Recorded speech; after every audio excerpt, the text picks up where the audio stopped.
ameshindwa na kazi kama rais ya Jamhuri ya Kenya.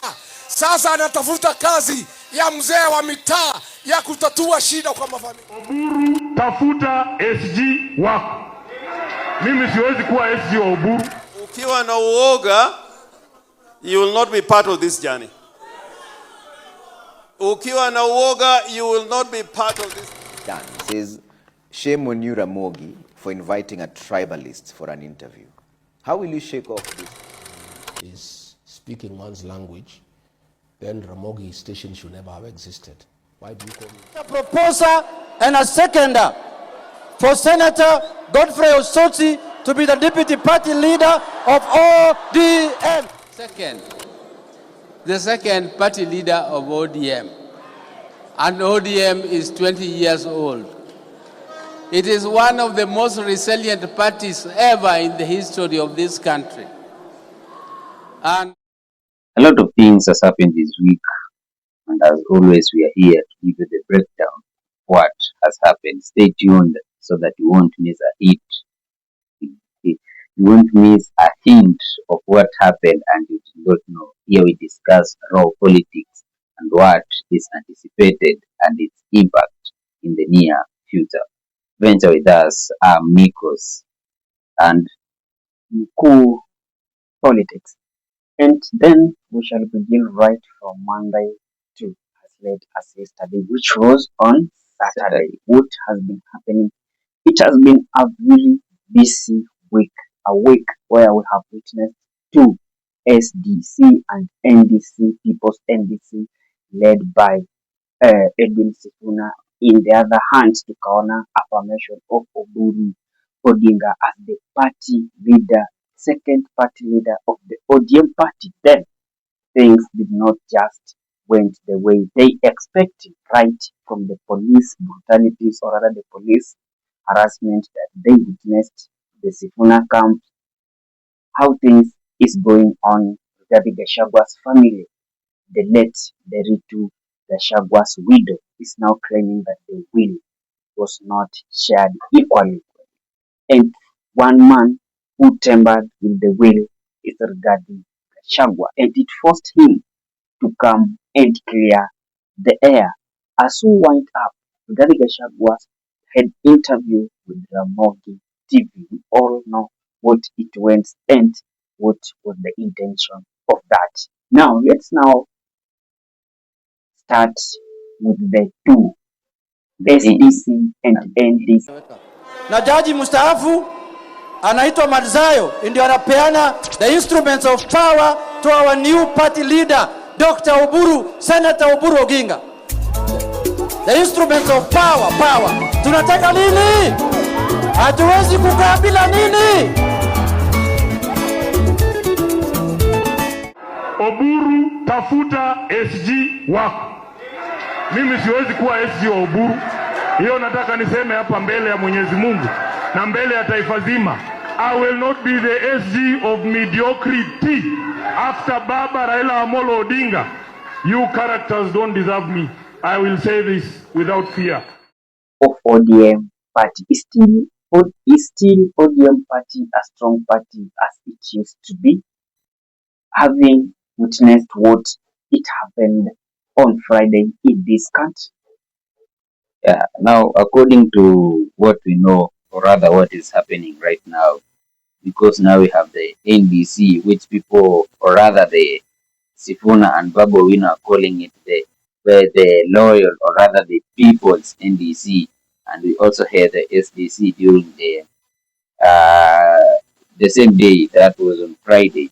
And one thing that is funny enough, we saw that Winnie Odinga now actually joined the SDC, the side by his uncle, or rather the brother to his father, Oburu Odinga. Yeah, we saw that she was given the seat of being the DP of the party. But now here comes the real main topic of discussion. What are the impact, or rather we saw that Sifuna went public and even vowed in front of the people that he cannot be the SG of those characters. That's the Oburu yeah, the such mediocrity, that's Oburu, Odinga, Wanga, Junet Mohammed, and everyone. Okay, so according to the speech of Sifuna, it's like he has given up. Because at first, when they say that ametolewa kuwa SG, he went to court to claim. But now after this time, sasa, like he just comes from nowhere and says that I cannot be the SG of those mediocres. And yet there was a time behind when that thing happened, alienda akaanza to claim. So maybe he has come to his senses, or he has seen that something is not going to add up somewhere. But I think most people are misinterpreting or rather misunderstanding Sifuna. Because, Sifuna, as you have said, that he rushed to court to try assist instead his seat as the SG of the party. But Sifuna, together with the team, the likes of Babu Owino, they were calling for national delegate conference. But they overchanged it and now bring special delegate conference. Now there is where everything backfired. They all were expecting that in that national delegate conference is where they're now going to choose the leader, to elect their own leader, right from the party leader to all these seats that the the chairperson, they were expecting that it was going to happen on Friday. But they overchanged everything. Now from that, their main intention was to affirm Oburu Odinga as the party leader of this name. So from there, since already everything has already done, it's like Oburu will be the party leader. Now, like we are just going there to maybe waste time. It's more of special. That's why you see Sifuna saying that, okay, if ODM party has now affirmed or rather confirmed Oburu Odinga as the party leader of the party, then I cannot be the SG. That is now the logic. They all expecting NDC. You remember when Babu Owino had interview, they were like Muite NDC. But what they called was SDC. They overchanged them. So there is no way that someone may say Sifuna and change a man. It's the only the party structure that has changed what all they were expecting during that day. But now coming to the perspective that this was the only day that these two parties want to meet. So what is its implication to the forthcoming 2027 elections? Because you have also heard them saying they are going to produce their own presidential candidate coming 2027. So now the question comes, which party are they going to endorse the so-called president in 2027? I think ODM has a lot, ilikuwa na member wengi. But all these members, we have some that are with Oburu Odinga, and we have some, if you listen to Karoli Omonti. Leo watapewa bonus because of what they have done. The spies who have been around Baba. Kuna wawili kutoka Homa Bay, kuna moja kutoka Migori, kuna wengine kutoka Siaya, kuna wengine kutoka Mombasa. In the fullness of time, I will reveal their names. Na wanajulikana. Na nataka mujue, Oburu hakujua hata atachaguliwa kuwa kiongozi wa ODM. Saa zile ndege ilikuwa kule airport, ndege inaenda kuleta mwili wa baba. Kuna mtu alikuwa ndani, akapigiwa simu, akaambiwa, we toka hapo. Iko kazi tunataka ufanye. Kabla mwili kufika hapa. Tunataka uite mkutano, uweke Oburu Oginga kama mkuu wa chama. Na akajifanya yeye ni mgonjwa. Na akatoka. Alipotoka, akaenda akaitisha mkutano saa 12. Akapiga bei. Akapewa pesa. Saa 2 wakatangaza Oburu ndio kiongozi. Bila Oburu hata kujua. Kufika kule airport ndio wanaambia Oburu. Hiyo group ndio wako pale. Hao ndio wasaliti wa baba. Nataka mjue, Oburu wanamtumia. Wanakanyaga mgongo yake wavuke. Baada ya hii watatoa Oburu. Nataka mjue hiyo. Nataka mjue ya hivi. Washakubaliana ODM itaweka candidates Nyanza na Nairobi peke. Wameambia watu wa Western, ukiwa kwa ODM na unataka kuungana na sisi, utoke ODM utasimama na UDA. Wameambia watu wa Pwani, kama unatusupport toka kwa ODM simama kwa UDA. Ndio sababu uliona watu wa Pwani jana walikasirika. Sasa wanatudanganya ati Nairobi ndio watafanya. Hata wameambia ODM nomination watafanya na candidates yao ndio wataingia, ndio watapewa tikiti ya ODM. So we must refuse. Why do you think they are doing that? Because mpango yao ni kubadilisha katiba so that they create office of executive prime minister without term limit. Nataka mjue. They want to extend the term limit. So hiyo tumekataa. Si tumekubaliana? Karoli Omondi was clear that these people were spy on Raila Amolo Odinga. And Karoli Omondi was clear that even one of them, when they were just about to go to bring Baba from India, he fake sickness. Akasema, hey, I'm not going there because I'm sick. That was not the reason. The reason was so to convene a meeting so that they can confirm Oburu as the party leader. Now we want to transfer the power of ODM to His Excellency Dr. Senator Oburu Oginga Sai.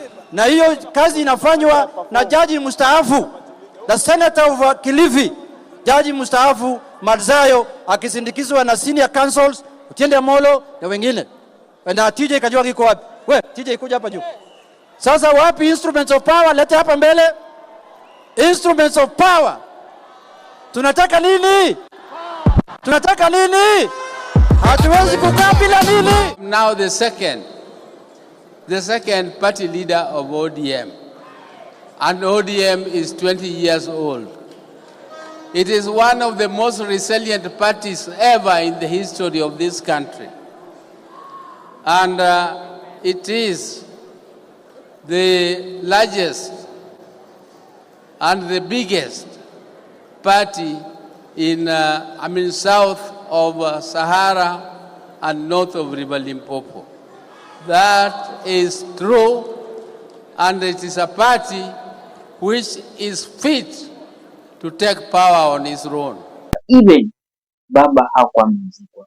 Kumaanisha these are the people that has been working with Ruto all the way.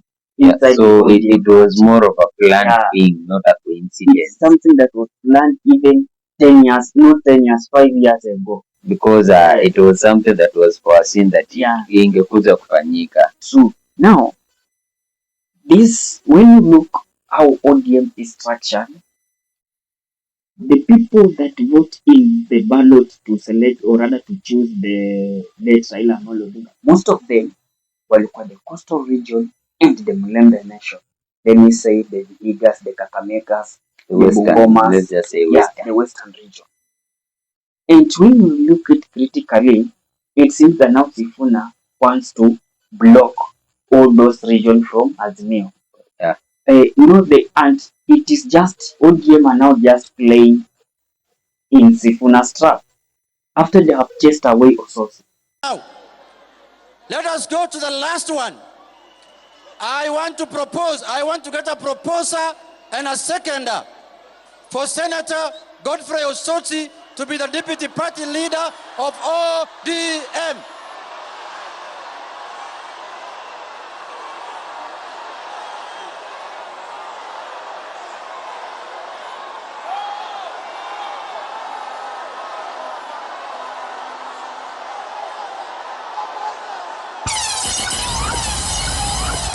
Haya, asanteni sana.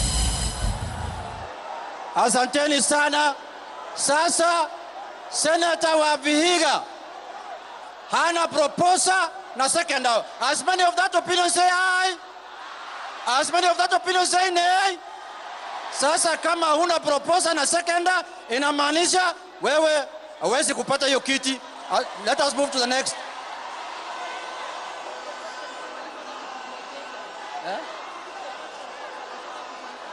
Now, let me put the question now again.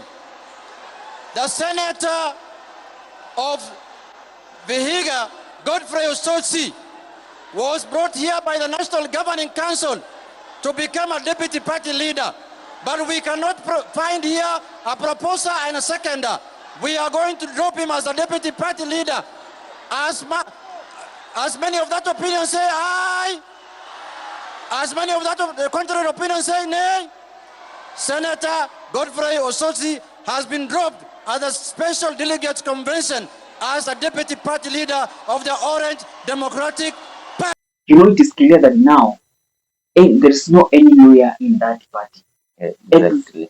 Escape the wanasemanga puto wako, the Honorable Me, who is now the woman rep of Musia, the acting SG, who's now there. So and maybe his political strength is very poor, very weak, in that she cannot convince anyone. Like even the SG roles are very difficult to her. Yeah. If you watch the recent meetings, the way and introduce Watu, and he's just poor. And so people like Fernandes Barasa, wameisha. Even Kakamega is saying one term.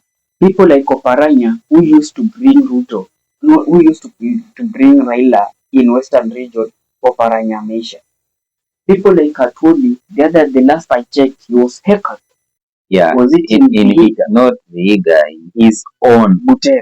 Yeah. So there is no way that we are going to say that these people. So Sifuna, the rumors has it, if you have been following these things, there is someone who registered Linda Mwananchi as a party.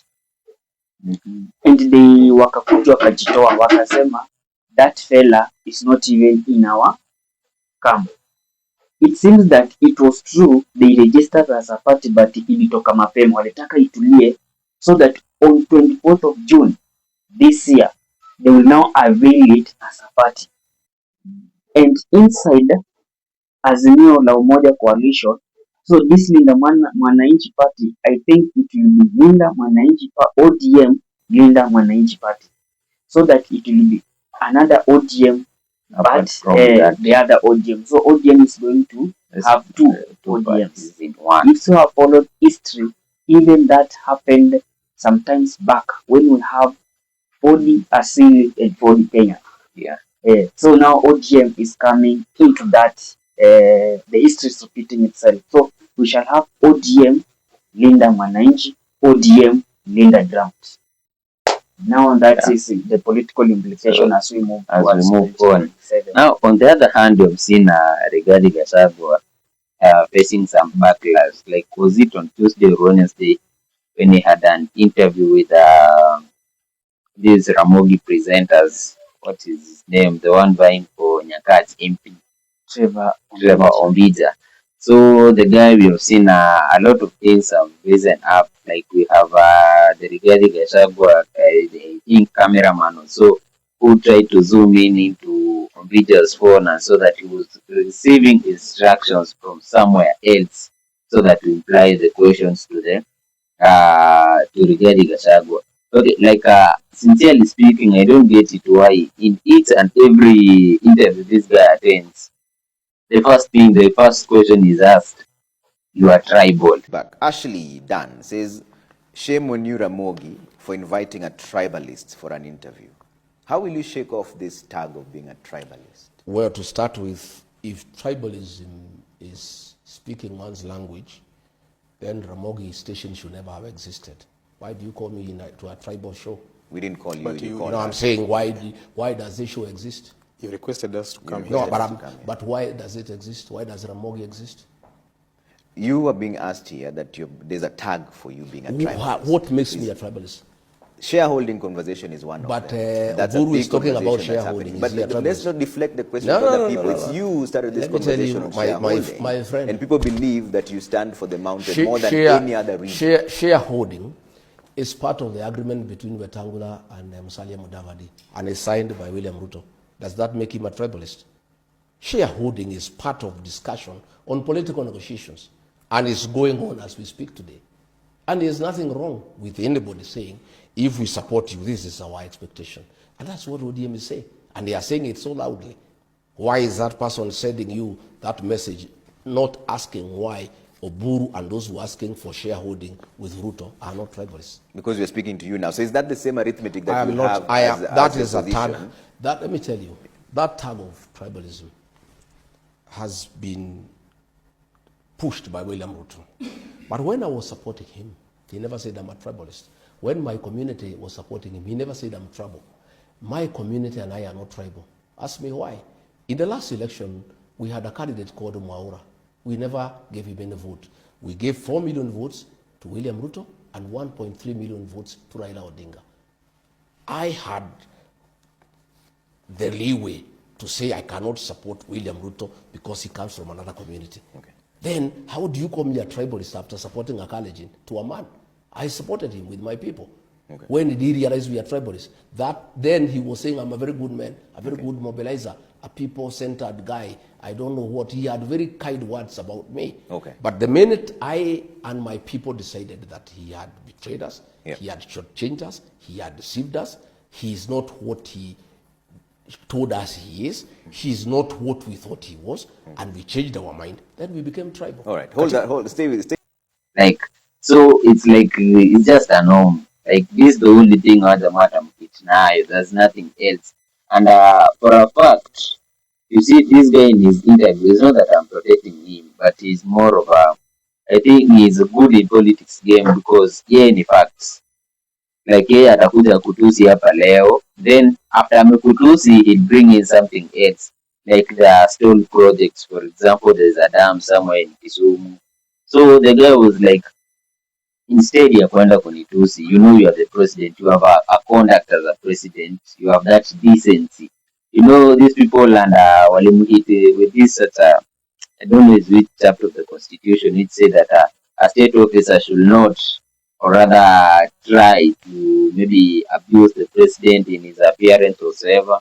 And the guy akamwambia, frankly, I'm not a state officer. So according to you, was that interview real, or it was something planned so that to bring in some more hatred and confusion into the Luo people? So you know, Rigathi Gachagua's party, DCP, is a party that William Ruto feared the most. Yani anaiogopa. And where he sits, anajua like Rigathi Gachagua can easily win support of some Luos. He can easily win it. So akaona like, even I was discussing with someone, I said that, you know, when you go to Luo land, tuko na watu wa refugee. So that interview was trying to lock refugee in Luo land. Yeah. That's why something vitu zilipita, and interview was irrelevant and professional. How comes you are going to ask, why did you not go to attend Raila Amolo Odinga's funeral? Izinisha kitambo, we are discussing the current issue. The question like, you impregnated girls and you killed them. Is that a question to come to discuss on a real interview? That was something like they were just there to paint this guy so that, you know, we have that notion of Kikuyu and Luos, so that ionekane Rigathi Gachagua is not anywhere fit in the lead of the Luos. Or rather, you know, and you know, these things come when Rigathi Gachagua says that I'm defending you Luos. Kwa sababu there's no way your own son, they call Raphael Tuju, is facing a law. They have pushed him into a Subaru. They are saying they want to take him to the police station.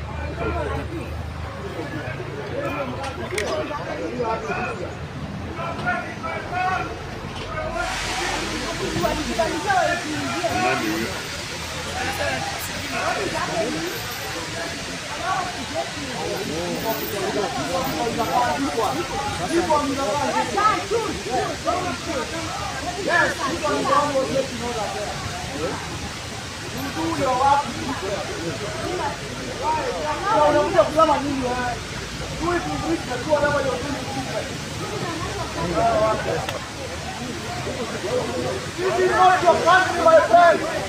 It's not your country.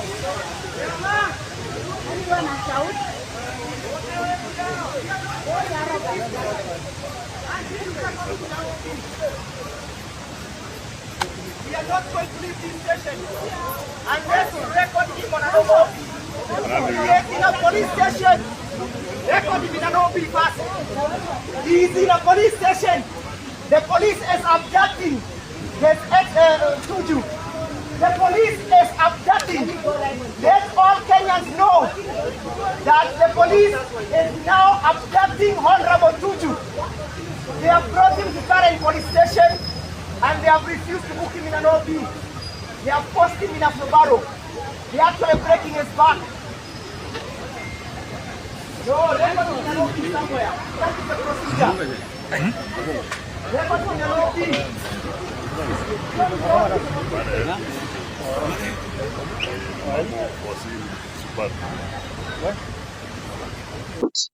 From presidents, then president is in Mwaland clapping that italeta walisema hiyo SGR inapita Kisumu ikienda Malaba, so that you clap that you are getting SGR, get the same person anaangaisha watu wengi.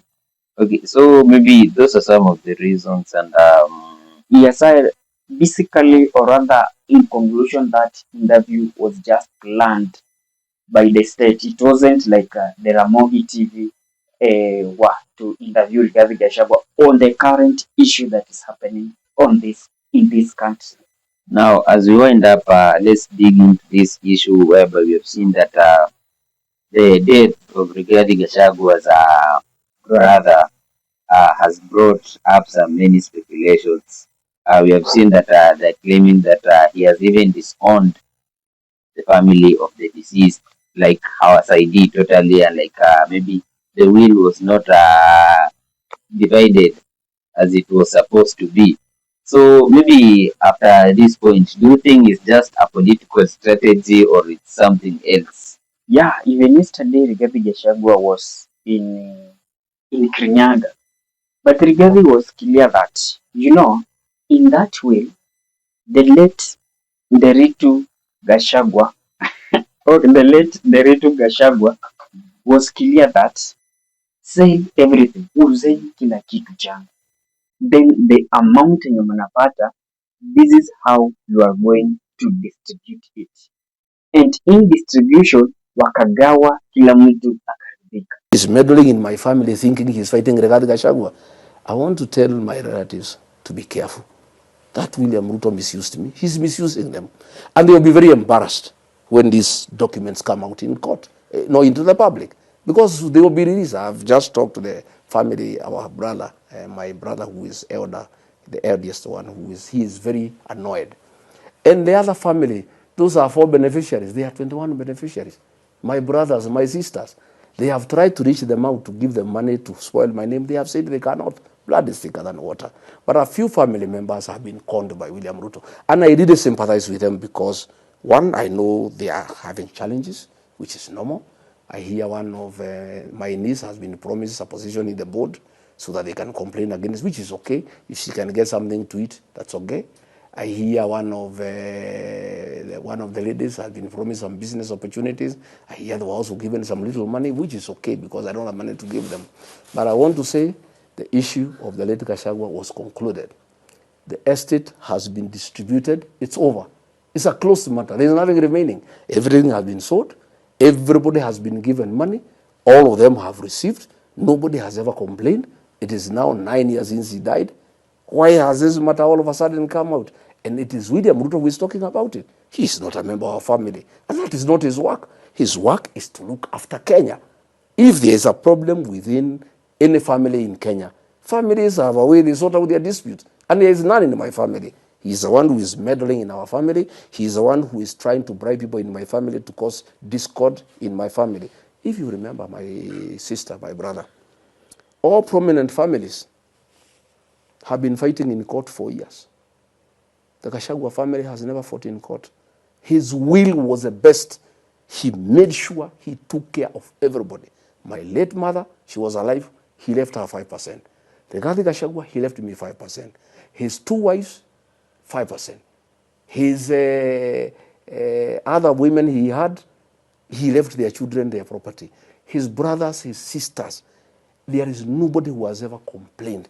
And you have never seen our issues in the newspapers. Anytime you have heard about the Gachagua, it is from the politicians, not from the family members. And when now they realize that that is not happening, yesterday the member of parliament here called Wamombi, he took them to State House at 6:30 in White Pajero owned by Susan Derito, one of my niece. And there the Ruto cheated them. He told them to sign some letters. Those are the letters that are circulating. I don't care. It's really nothing. It's hot air, it's politics. We'll dismantle it when my brother turns up and we meet as a family. We'll ask our lawyer to write back to the president and tell him to keep off our family. You are not part of our family. You know, So years after. in any family setup, to say, I had, let me say I had that phone, I had that camera, I had that ring light, then you put it, niseme same all these things, alafu fanya nini, gawana watoto wangu. When these people divide, lazima kuna kamtu kwa hiyo familia.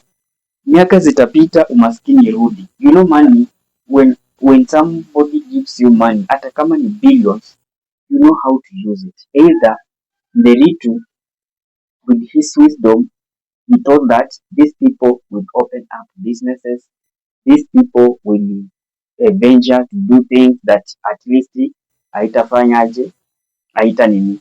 So I think the most thing about the Bingo resort somewhere in coastal region, inaonekana like Rigathi walipouza naye akainunua. That's now Now that's where the problem comes in. Maybe hiyo ndio sasa inaweza leta hii shida yote, but all in all, it's political. It's just a political strategy whereby they're trying to paint him dirty. It's because of what the impact that is hitting in coming the 2027 election. Sasa hii Kasongo amejaribu kupigana na mimi, amekwama. Amejaribu kugawanya mlima, amekwama. Ile amefaulu ni kugawanya ODM. Hii ODM ya Raila, Kasongo ameimaliza. Na nilikuwa nimeambia Wajaluo, mjihadhari Kasongo, atagawanya ODM, mtabaki bila chama. Sisi hapa mlimani Kasongo, hatuwezi kubalia wewe kugawanya mlima Kenya. Na vile amekwama Kasongo, ameanza kujaribu kugawanya familia ya Rigiji. Nikwambie Kasongo, wewe ni rais wa Kenya. Ongea mambo ya Kenya, mambo ya masomo, mambo ya matibabu, mambo ya barabara. Wewe achana na maneno ya familia. Familia ikiwa na shida, inaenda kwa chifu ya area ama mzee ya nyumba 10, anatatua shida ya familia. You know, when this guy was impeached, that was the main ground. Mali ya wajane ulichukua. It's not that he took. Ni ule Nderitu alitaka pia apate share yake. So that was the only problem that is hitting this guy. Sasa a family issue, how can Ruto now come to solve the family issue? It is not political. How tutaitaje sasa? How shall we call it?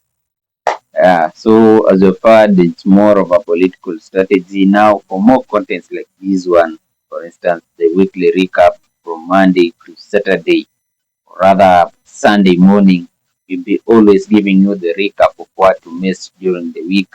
You can drop your thoughts in the comment sections, and if you watched us till now, you should just subscribe to the channel so that whenever we be producing a video, you'll automatically be getting notifications. And for the supporters of channel, and if you wish to be one of them, we normally share the number on screen that you can really support. I think this can now move into a big thing come 2027 and beyond. And to that, guys, we say bye-bye. Let's meet in the next video. Stay tuned, stay subscribed as always. Bye-bye.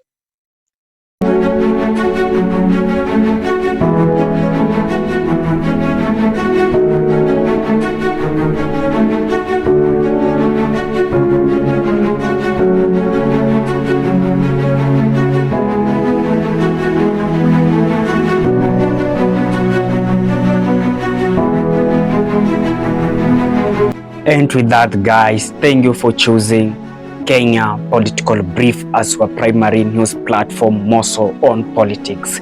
Kindly please share this video to our friends.